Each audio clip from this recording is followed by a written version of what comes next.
In this age of content creation, a marketing manager or marketing head would come to the CEO of the business and say, yes, you have to sit in front of the camera and then say these things. Yes. And they're not being trained to speak to the camera. Efficient way to get better? Use your phone. Feel the discomfort of people around you. Feel the anxiety of people watching you and speak on camera like that. Every time we speak, we're asking for trust, and trust is earned. You are communicating subtly in one-to-one interactions, in team meetings, in Zoom meetings, or probably town halls once a year. How do you see the leaders in the corporates communicating? I have got 327 elements to consider when we speak. Your facial expression with the close of your eyes and the smile suggests that's a lot. Yeah. Welcome, Shil. How are you? I feel like I'm in a different part of the world. Yes, you are, indeed. We've been trying to sit together for a bit some time, and it's a good opportune day today. And I'm very, very, very glad and happy that you're here and for this conversation. Could you, just for the starting point, give a bit more background and a brief about you and your story? A brief background about my story? A long or a short one, wherever it works. Okay. Whenever people are asked this question, they go straight into their professional story and career credentials. Yeah. I won't do that. I'll start in a different way. I was born in Kenya. I was brought up speaking 4 languages, Gujarati, Swahili, French, and English. I still speak English. I speak Gujarati and Swahili, which is reflected on my tattoos.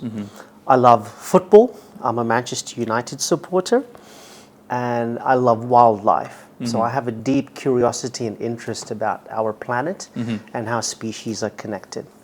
So that's a personal insight into me. I moved to Australia from Kenya when I was 15 because we wanted to. My parents wanted me to move to a place that provides a better education. I've been here since I was 15, so 27 years. I did my school, my university, got a job. And 6 years ago, I left my corporate career to become a professional speaker. Wow, okay. I think as you were raised with speaking 4 languages, it was eventual that you will become a speaker, because you were mastering 4 languages as you were growing up.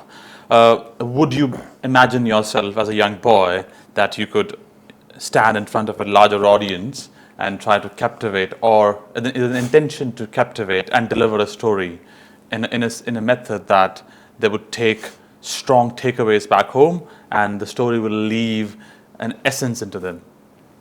Never. Being brought up speaking 4 languages was never, ever a career path, or I never thought it's going to lead me to a career path to becoming a speaker. I'm not built to be a speaker. I've never been built or raised to be a speaker. The deeper story, one which you're aware of, is I have a stutter. I developed it when I was 10.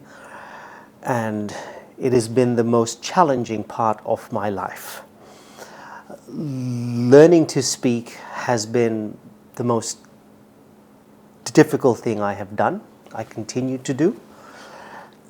However, when I was 10, I was in my school playground and I was playing a game of marbles. I tried explaining the way the game is played to one of my classmates. I kept stuttering as I was explaining it, and there was a big kid with the group of boys I was playing with, and he stands up and he punches me. And in Swahili, he says to me, "What's wrong with you, you stupid boy? Why can't you speak?" And then he tells me to go and stand in a corner on my own because I wasn't equal to everybody. That happened when I was 10 in a school playground. That is the first time I remember thinking to myself and asking myself, what can I do to speak clearly? And that's the moment where I began obsessing over my curiosity. Wow. And is that, I would also argue that I think the base of speaking multiple languages and probably the intent of countering what you had, the stutter, which you have worked upon. I think that the base of multiple languages and the intent to make sure that you're good in your own ways, which you want to master in your own way, and which you are on the journey and have seen in many ways and forms. I think there is a credit to be given to a bit more multilingualism. Sure. But having said that, I agree what you're saying, that that's the first curiosity. Could you also talk about from the journey of being curious to identifying tools? So there are two parts. I'm curious. I want to go onto the moon. Yes, I want to go to the moon. But from the idea of want to go to the moon and literally finding something and sitting on it and going to the moon and landing there safely. Yeah. Talk about that.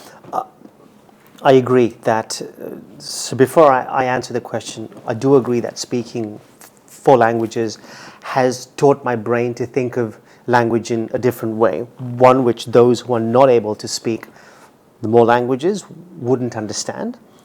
You speak other languages You're too, right. so our brains know how to calculate speech in a different way. The tools. Through stuttering, I learned that if we're not clear and steady and concise with what we say, people will not understand us. So a tool which I learned is to slow my speech down. Sounds easy. Most people struggle to speak slowly because in our head it sounds too slow. Slow leads to cadence, and cadence leads to a better understanding of what we say. In my case, it means I can control my fluency, which allows me to do step 2, mind mapping.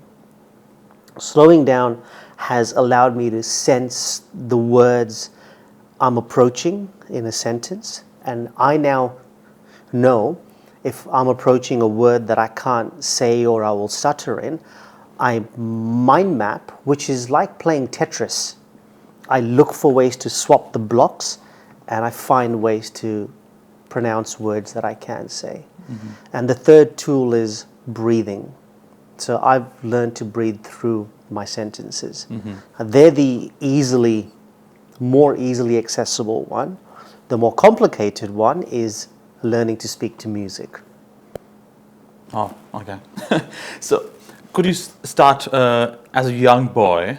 So we'll come to these tools and then we'll elaborate on that later. But as a young boy from 10, when do you got the idea, or did you approach some specialists to work with you? And what was that process look like? Sorry, I'm delving into it, but I think it's very intriguing to know. Yeah, let's go in any direction.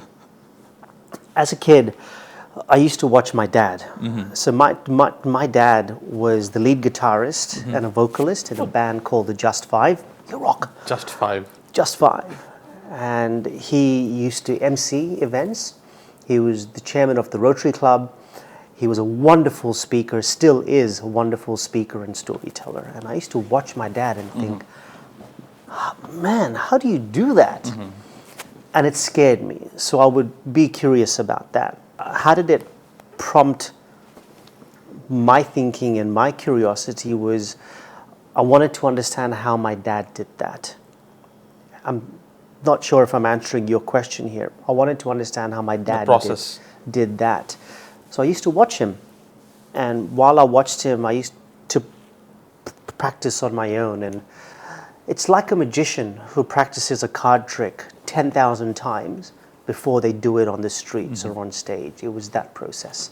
I think one of the great skill sets of great leaders is oration and speak in public and have that magic of speaking. There are many orators been talked about in the past, and one of them is Ronald Reagan. Yep. We talk about. There are many of those speakers, and have you observed and are there any role models you look up to in terms of the way they present, the way they construct the idea, and the way they deliver a thought? Yes, there are. Some are controversial, Happy with that? so I will explain. Let me start with the controversial. Yes, do. And I'm going to create a caveat here by saying I don't endorse these people for their the views or ideas. What I enjoyed is how they speak. So one, Scott Morrison, I watched him speak at Crown. He was brilliant. The way he held the room, the way he controlled the flow of information, fantastic. Michelle Obama, I think she's a better orator than Barack Obama because of the way she controls the flow of information. Her pronunciation, her inflection is terrific. And a person who the younger generation would be more familiar with is the Diary of a CEO, Stephen Bartlett. Yeah. When we watch him in his interviews and the way he presents his questions, I would put him at a pace of 150 to 160 words a minute, which is a more faster conversational pace. However, there's a deliberate thought, and you can see the mechanics of the thought occurring in his mind before the sentence is placed. So there's 3 examples of a person I don't endorse to people I think are worth following. Could I you hope also? that makes sense, No, the it's very distinction. much. Let's start with the last one, Steve Bartlett. He has longer form questions. Yes. He speaks faster. Yes. But it's a one-to-one conversation. Yeah. So in a one-to-one conversation versus one-to-many, which is Scott Morrison, which you talked about. Yeah. So what's the difference between, in terms of the delivery, what you think, and the content? Yeah. And because as you are listening to Steve you've been listening to him for long, you understand his brain, the way he works. So you can engage with the idea of the mechanics of the brain delivering the thought. Whereas with Scott, you might not have seen him speak that often. So, one-to-many versus one-to-one, what structure works? What do you think? This is the one-to-one where in order to be a clear orator in a one-to-one, we need to be a clear listener. You do that. You don't have a script, you're listening, and you're building a segue of the responses which I'm delivering. Even if I haven't answered your question in its entirety, you'll still build a segue of it to the next question. Steve Bartlett does that too. However, that's a skill which you have built over time. A one-to-many, we're not there to listen to what the audience says. We're there to listen to how it feels. And we respond to the feeling with gestures, nonverbal communication, change in pace, change in tone, eye contact around the room. So the mechanics of delivery are different. This is firm eye contact, with one person. You can't do that in a room of 500. They're the differences. Communication as a core is the bare minimum aspect of any human life. As we glad are you said born, that. Yeah, as we are born, we start. People want, for the newborn to speak. That's the first thing they want the child to do, and they start saying "mama" or "dada." And then you evolve, and as we become more mature and we take leadership positions or at different places, communication becomes a very critical entity. The way people see us. Whether you are in corporates, whether you are in politics, whether you are in public life, or whatever work you want to do, you have to have that skill which was received to you as you were born. So, but how do you see that, the distribution curve of some people have it and some people don't have it, or some people lose it, the art of communicating? Because as a child, they communicate fairly clearly. As the emotion comes, I say I'm happy. I smile and I cry and all of that. How does that evolve across the life? I'll start with this. There's a person called George Jessel, and he once said the human brain starts to work the moment we're born and stops working the moment we stand up to speak in public. for most people, our brains turn to mush when we stand up to speak in public. The distribution curve, as we mature in life, as we become more aware and conscious of ourselves and how people receive us and perceive us, ego comes into play. We're afraid of being judged. We're afraid of making mistakes, and we don't want people to not like us. Mm-hmm. As a child, our brains haven't evolved to think that way. So, distribution curve-wise, as a child, we're more likely to make errors and to move on. Public speaking is an unnatural thing for humans to do. And when we do it, we're scared of ego, judgment, mistakes, what people are going to think of us. So it becomes harder, especially when we get into senior roles, because there's more pressure and responsibility on us. All the high-level executives I work with all admit to feeling the pressure and the responsibility more, particularly when they're speaking in public, because everybody's watching them. Mm-hmm. It's one more quote, if I may. James Hume is the former US presidential speechwriter, and he once said, "Every time you speak, you are auditioning for leadership." I love that, because the reference is not only public speaking, it's communication. Mm-hmm. And so my reframe of that is, every time we speak, we're asking for trust. Mm-hmm. And trust is earned. Wow. And can you also a bit more elaborate on your views when you are a senior leader in the corporates? You're not always speaking to the room all the time. You're still leading the team, and you are communicating subtly in one-to-one interactions, in team meetings, and in Zoom meetings, or probably town halls once a year.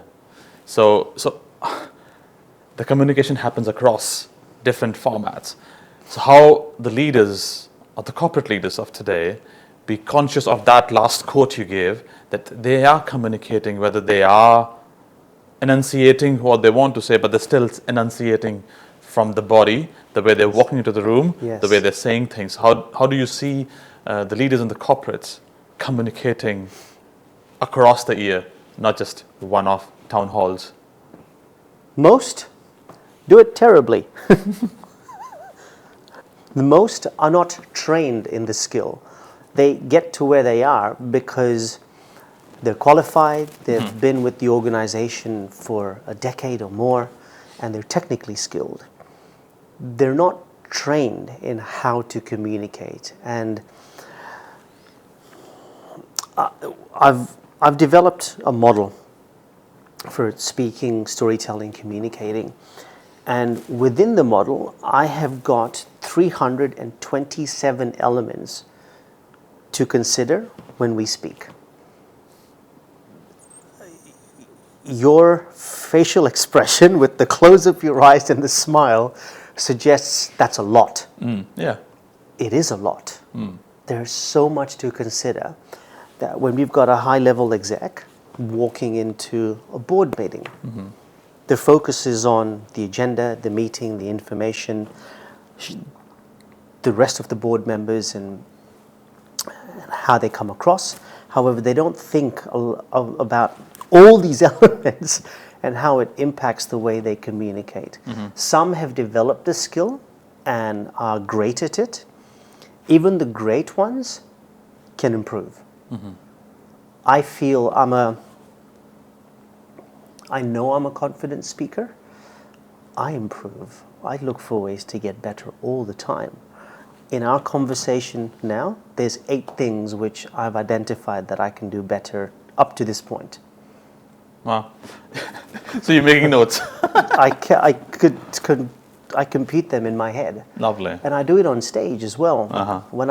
When I'm presenting, I'll keep a tally of the errors I make. And then when I get home, I reflect on those. Was it a technical error?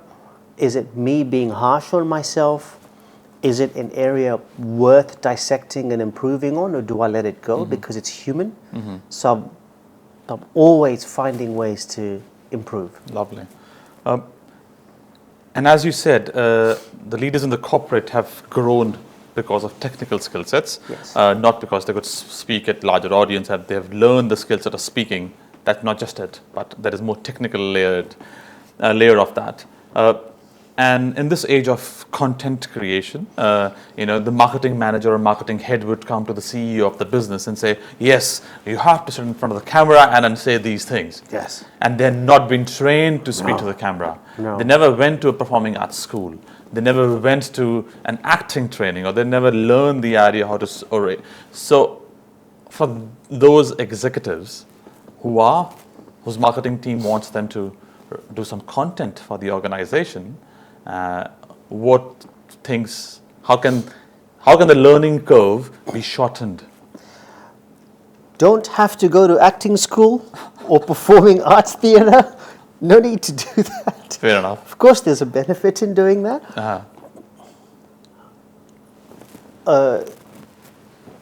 Efficient way to get better? Use your phone. Use your phone.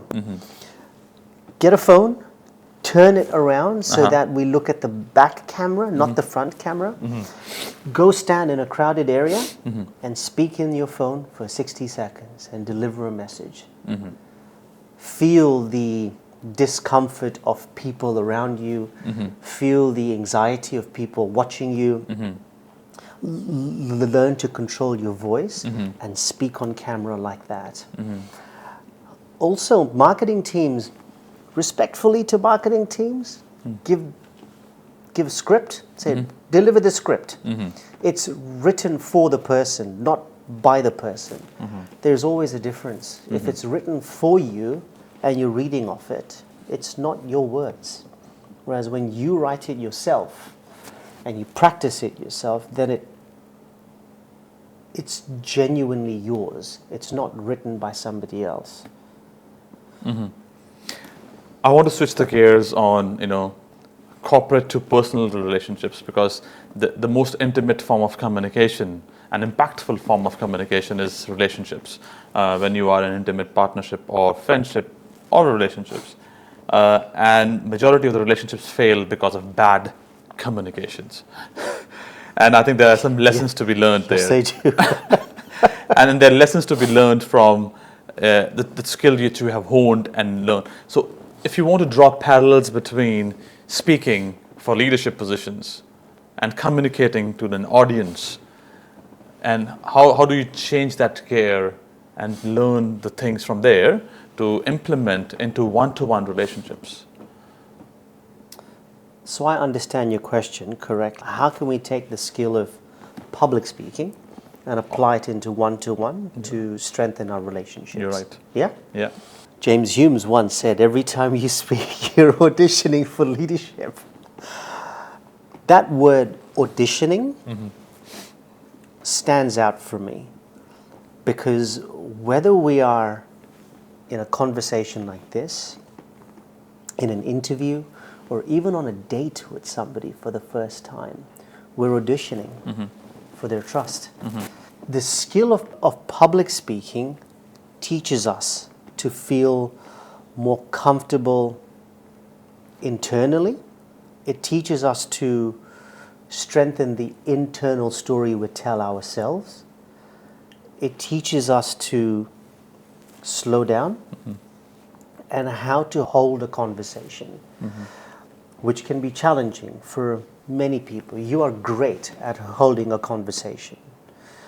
For many people, they're unsure when to break eye contact, when to create a segue, when to move your hands, or how to change your body language. And if you did, would that make me feel uncomfortable? Would that make you feel uncomfortable? I'll give an example. I've sat like this because it makes me comfortable. For many people, they may sit static the whole time because they're conscious that if I move, how will it look? What will you think? So in summary, when we learn to handle the pressure of being in front of an audience, it makes this more comfortable. Did I answer the question? I'm doing a follow-up on that one. So I didn't answer the question. You're right. Damn, I didn't answer the question. That's fine. That's fine. How many times have I not answered the question today? How many times have I gone in a different direction? That's being human. That's being biological. That's being, you go wherever you feel like. I want to answer the question, though. Yes, I'll bring it back. The question was, what are the learnings you pick up from the skills you have honed in public speaking or communicating with an audience of a variety into personal relationships? Yes, you said, every time you're talking to your one-to-one intimate partner or a friend, you are auditioning. But what's the underneath there? How to keep on doing, because you're building trust, but you can't build trust all the time because you're exposed, more hours. You can't be in your game all the time. Okay. So, but how do you maintain a good communication in a trusting relationship? That's a different question. Yes. How do I maintain good communication in a trusting relationship? There's a concept that I've been thinking about. I've developed and I've talked about it. I call it story sharing, which is an evolution of storytelling. So storytelling is when one person speaks and we tell, like a TED Talk. We tell. And there is no opportunity to receive a story back. Story sharing is when I start by sharing something about me, and that's done through a combination of language theory, verbal and non-verbal communication, and visual communication. And by doing that, it creates permission, intention, and space for you to have the comfort to then share back. Through story sharing, we're more likely to have a comfortable conversation and a more trustworthy conversation. Whereas if it's telling, and I bombard you with information, you may not have anything to contribute to it. And an example is, Dev, tell me a story about yourself. Oh, yeah. Where do you start? Yeah. Whereas if I started with, 3 months ago, I was in a rainforest in Cameroon. I got charged by a silverback gorilla and I nearly died. Dear me. It was a life-changing experience. And it Did you taught record me that? to be more appreciative of everything I do. Lovely. Have you got a similar story which you could share? Perhaps it's not of dying in a rainforest. You're Is there right. a story about a life-changing experience which you've been through? Yeah. Yeah. I can. You want me to do that now? That's a good. Yes, please. However, that's an example. Yes. I share. I share. create the intention. I create Perfect. the space. You now know what direction we'd like to go in. So please share, because you're on camera and you're being interviewed. Oh dear me. It's more of a larger. I went into a media hustle with years ago, and that led to so much of tussle in my professional world and my personal world, and that led to me seeing through people that whose the behaviors changed. So the trauma and the behaviors and then people coming around, it's just so much of lesson learned that the worst time of your life or a more difficult time of your life, you would see people going up or down, and having less, which are more than few, and which are more impactful. So I think that was a more important story for me in this last 2 years. Amazing. Yeah. Great. Story sharing. Thank you. So in the last couple of years, I've seen a lot of growth in your work, that you have been traveling around the world. Thank you. And then delivering your work. And then parallelly, I've seen the way you talk to the camera has also evolved, and I've seen a very strong growth happening there. So how do these two both line up? And can you talk about the evolution of your work and your style of delivery? Okay, there's a lot there. Let me start with how my work has grown. And I'd like to rephrase this by saying, I don't work. I have fun. So I don't consider what I do work. I have an extraordinary career where I travel the world, come to cool places, get to sit on a Chesterfield couch and have amazing conversations. My speaking has evolved because I now have a deep understanding of the difference between presenting, speaking, keynote speaking, MC, facilitating, hosting. And because of the depth of understanding I have, I can create experiences which audiences are more likely to connect with and remember. So my evolution as a keynote speaker has grown substantially, and it's taken me all over the world. There are massive plans for 2025, which I'm going to announce in 2 months. But that's going to take me all over the world as well. The confidence I have built doing that has been done through having a strategy for every event. For example, 12 months ago, I was in Thailand. I was the opening keynote. And I built a strategy in my talk where I knew there are 35 countries in the room. And if I can implement the strategy in my talk the way I would like to, it's going to open opportunities in all these countries. And it worked. I then rolled that out to different keynotes. That gave me the confidence to become more comfortable on stage, which equates to camera. Because now, when I'm speaking on camera, I don't speak to an audience, I speak to me. And I ask myself, how would I like to feel if I was on the other side delivering this message to me? So I don't overthink my stuttering, my captions, my hand gestures, or the way I flick from right hand to left hand, like I did over here. I have a conversation with the camera. A game changer has been the internal story I tell myself. For example, when I'm in an airport and I record a video in a high traffic area, I remember the first one I did was in Heathrow. I was scared. I was so scared because I kept asking myself, what are people going to think of me? The internal story I tell myself is, no one cares. So speak for 60 seconds and share your video, because in the airport, no one cares.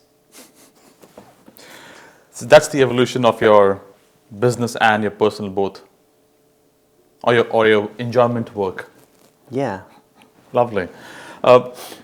Could you also elaborate or talk more in the understanding of the prep work beforehand? Because I think you spend a lot of time before you do a keynote or deliver a keynote. So what does the last 7 days look like, last 1 day look like, and then last 60 minutes looks like? No one's ever asked me that. Thank you for asking me that. No one's ever asked me that.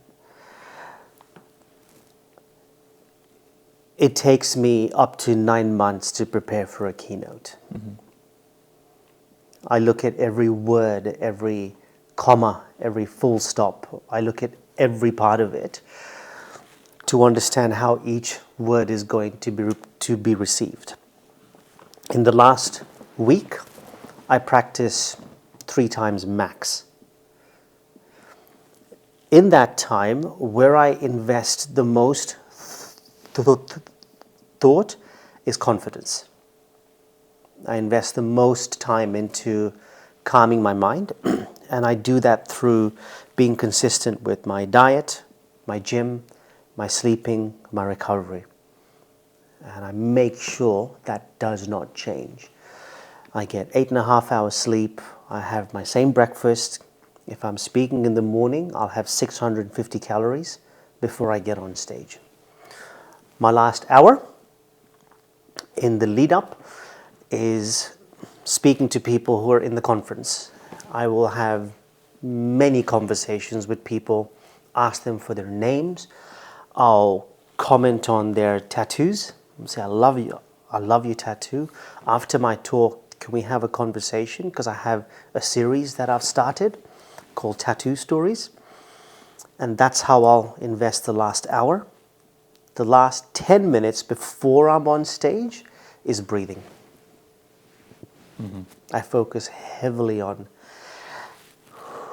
getting my breathing right and also making sure that I've envisaged and I'm prepared for anything which could go wrong. So people picture success, or there's a strategy where we hear picture success. Yes? Yeah. I train for the success. So I know what I'm excellent at. What I like to picture, and this goes against what we read, is picture what could go wrong. Picture your microphone not working, picture your slides not working, picture the audience being sat like this the whole time. How am I going to deal with that? And that calms my anxiety. Because now you become trying to speak audience of different demographic and different geographic area as well. Yep. And when you are from a particular country, you have a specific accent. And then when you are talking to a global audience with 35 countries in the room, how do you neutralize the way you present, or how do you simplify so that whenever you land a thought or land an idea, it should go and have a seed in their head? Yep. In the lead up to an event, for example, Thailand was 35, Singapore there was 60 countries in the room. India, I'll talk about that as well as a third example. In the lead up, I'll ask the conference organizer how many countries are in the room, and of those, how many is English not a first language? And of those, how many don't speak English well? So I'll understand all that, which then will teach me how slowly to speak. And we need to be careful of this, because if it's too slow, we can undermine an audience's intelligence. So I'll create a frame that I appreciate not everybody has English as a first language. If I speak too fast or you don't understand, please can you raise your hand, because I would like this to be conversational. So I'll create that frame. If there are countries where I can say some words in the language, bonjour, comment ça va, je m'appelle Shil, in French, or if I can speak in Swahili, I will create parts in Swahili or French. When I was in India, I spoke Gujarati in parts of my presentation. So I'm always conscious of who is in the room. And for the messages to land, I'll pick stories for areas and for regions, for the Middle East, for the US, for Africa, for Australia, so that the pockets of people from those areas are able to relate to those stories. One of the things I believe that one of the good communicators are stand-up comics. They can read the room fairly well, and they get the whole room like a wave in a big stadium to laugh and then quiet, and then laugh and then quiet, and then they take a pause. And what are the things you think should be learned from that profession to learn basic communications? I know this because I've done stand-up comedy. 2 years ago, I did a Todd talk. Do you know what Todd is? No. For our viewers, if you watch this and you don't know Todd, Todd is one of the most popular stand-up comedy shows at the Fringe Festival. It's a rip-off of TED. And Todd is terrible ideas improvised. It was a Saturday night. There was 350 people in the audience. I was the wild card. So there was 8 speakers, all full-time comedians, and me. I got accepted after applying for 2 years. Excuse me. And what happens is the MC asks the audience for a word. My word was tofu. The MC then says, here to tell us how to build a global empire with tofu, please welcome Shil. And in 5 seconds, you have to get your thoughts together, and then you do stand-up improv for 10 minutes on that topic, while random slides appear behind you. So what I learned from improv stand-up comedy is be comfortable with making mistakes. It's okay. And own the mistakes, because if we own them, the audience feels comfortable with it. 2, involve the audience. Once we learn to do that, we can feed off their lines and their energy. And 3, whether it's stand-up or a conversation or a keynote, always have your opening line. Always have the opening line. So for my stand-up, I had an opening line. It didn't matter what my topic was, I had an opening line, and I could build a segue from my opening line, which went anywhere. Could you give a case study or a scenario where you have observed a specific stand-up comic and then whose style you like, if you can talk about their style and then the way they deliver, and if you can a bit more hyper-analyze that comic? The Indian in me says Russell Peters. You're smiling because you've heard him? Yeah. His ability to change accents, to roll accents, and he's endearing to a brown audience, to an Indian demographic audience. I love his ability to change his voice and switch between Indian accents, American accents, Chinese accents. Do it in a way that's not offensive, because it can be offensive if we do this to certain crowds.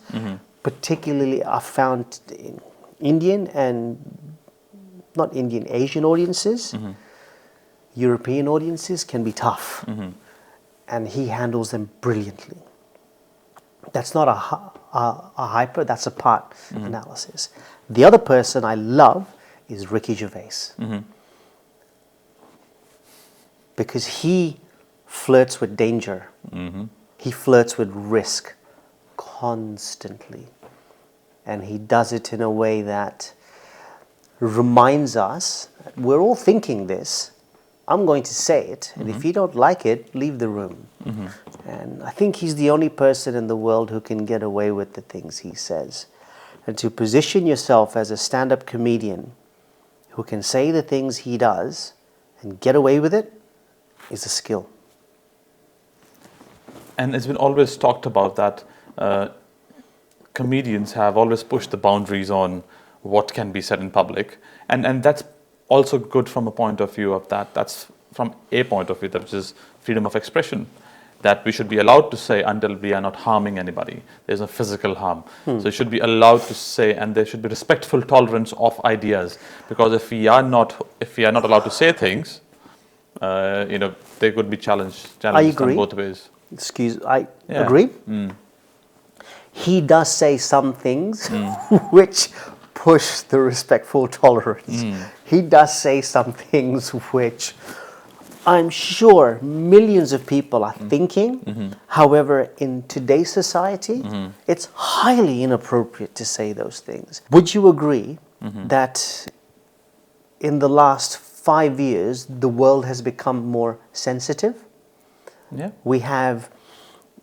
We've expanded on pronouns, on language, on emojis. The meaning of something like a thumbs up has changed. A younger generation finds a thumbs up emoji offensive. They find a skull emoji cool. Whereas in my generation, a thumbs up emoji is cool. A skull emoji means, oh no. So the meaning of what we are used to has changed. Making the references to things which have happened during the pandemic, the way people live, the way people eat, the way people think, the way he flirts with these ideas is taboo. and he gets away with it because of the way he presents it. And one thing he said, which I will always remember, is, these are my thoughts. I'm expressing my thoughts. And if you don't like my thoughts, please leave the room. As a way to remind us that we all have thoughts. And we have choice as well to... I'm expressing them. And you're here by choice. Yeah, lovely. And coming to the art of communicating and the art of... Are you, as you said, 327 different elements you need to consider. Could you talk broadly on themes of those elements, if you can? Sure. Broadly, it's a model which I have designed. That's a combination of storytelling, strategy, and science. And it teaches us how to think of an audience, think of how to build a story, how to package that story, how to satisfy the way we think and consume information, how to manage our stress levels, and how to deliver that information broadly. The beauty of it is this can be applied to every form of communication, whether we're on a podcast or speaking on camera, in an interview or a keynote or a presentation. This model can be applied. And then are there any, you are planning to do some books or tutorials? Are you planning to do something to launch this, or is that part of the next year project? My model is what I deliver in my workshops. I build all my presentations off my model. Many people have asked me about a book. Dev, I started to write a book 2 years ago, and I stopped because I was writing it for other people. I was writing it for recognition, so I stopped.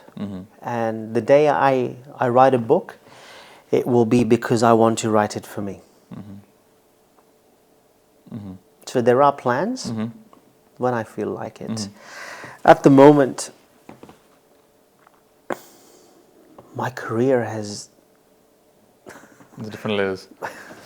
So, I'm traveling the world, doing my professional speaking and also my conservation work, which is so close to me. And I want to continue doing both. And I think that leads me to the next one then, which I was holding on the conservation work which you talked about. Could you elaborate on that as well, that what you are focusing on? Yeah. And then what's the trajectory you're seeing there? I want to contribute to the restoration of our planet, and I want to protect wildlife. The reason is because I grew up in Kenya surrounded by wildlife. I have seen how species thrive when they're together, and how the world is a better place when we let wild planets flourish. We are destroying our world, and this is not only our planet. This is a shared planet. And it makes me sad that we're destroying it. So I have a skill which can be taught.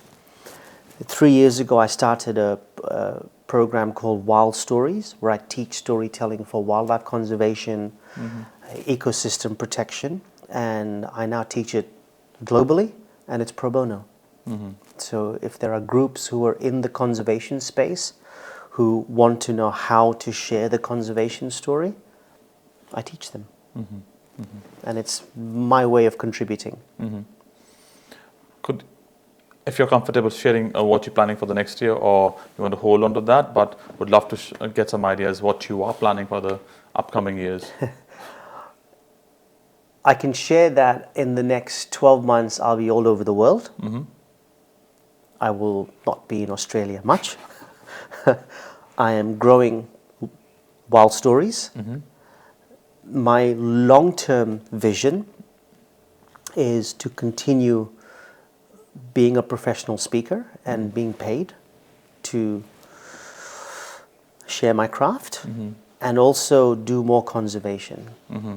So my ideal is paid speaking for 6 months, and for the rest of the time, travel to Asia, Africa, Arctic, and save the planet. I know it's a cliche line, to restore the planet. My concluding question to you is, for people who are focusing, and their roles are very introverted roles, and their life is more introverted and not have, but what they can learn from communicating better. People who might not have too much to be interacting with people, or they might, as a nature, they are introverts. So for them, what could they learn and use communication? When I got back from New Zealand, I got an Uber home, and my Uber driver was a boy from India, and we got into a conversation about career, and he has a master's in IT, a master's in electrical and electronic engineering. He said he moved to Australia to get a job, and he can't get a job. And in the half-hour drive, we explored why. And the conclusion of the conversation was that you have so much up here, you can't communicate this. How are you in your applications? Do you have a LinkedIn profile? How are you when you communicate with your passengers, or when you go to networking events, or when you're in an interview? He realized that during that drive that his communication is not great. And so I asked him, two people walk into a room, both with the same qualification. You can't communicate, this person can. Who's going to progress their career faster? This person, always. So the benefit is, if we can communicate, we can connect. When we can connect, people feel more confident. When people feel more confident in us, they'll offer us opportunities. And I think I'll have an extra question, this one. Sure. On LinkedIn, I think you have used LinkedIn very well, and I've seen that. Could you talk more that what do you think works and does not work, and what are the things people who are getting onto LinkedIn now should be using LinkedIn for, and how do they approach working on their profile on LinkedIn? Can't say what people should be doing or how they should build their profile. I'm not qualified to do that. I can offer my opinion on what I think doesn't work, or what I don't like. What I don't like are the humble brags. Every day we look at our feed, and I see 20 posts which are, I'm so humbled, I'm so honored, I'm so privileged. These are big words: humbled, privileged, honored. These are deep words that shouldn't be used without thought. And I think there's too much of that. I also think there's too much about leadership. Too much. And the words as a leader, or to become a leader. And it's being overused, and it's saturated, because people use the terminology. I think people use the terminology because it's the thing to say, without thinking about the depth of it. So that's what I don't like. That's what I feel doesn't work. I've even explained this to LinkedIn. I can say it on camera. I was invited into their office 2 months ago. What I feel works are human stories. Share a story, learn the technique of storytelling, learn how to write a story, learn how to frame story with a video or an image, and that works well. That's worked well for me. Lovely. Thank you. Thank you, Shil. Can I end with one comment? Please do. Out of every podcast conversation I've had, this was the best. Oh, thank you. So glad. Thank you. This was the most thoughtful questions. The segues you created from my questions was impressive, and you made me think. Thank you. and I appreciate that. Thank you. So glad. Thanks a lot.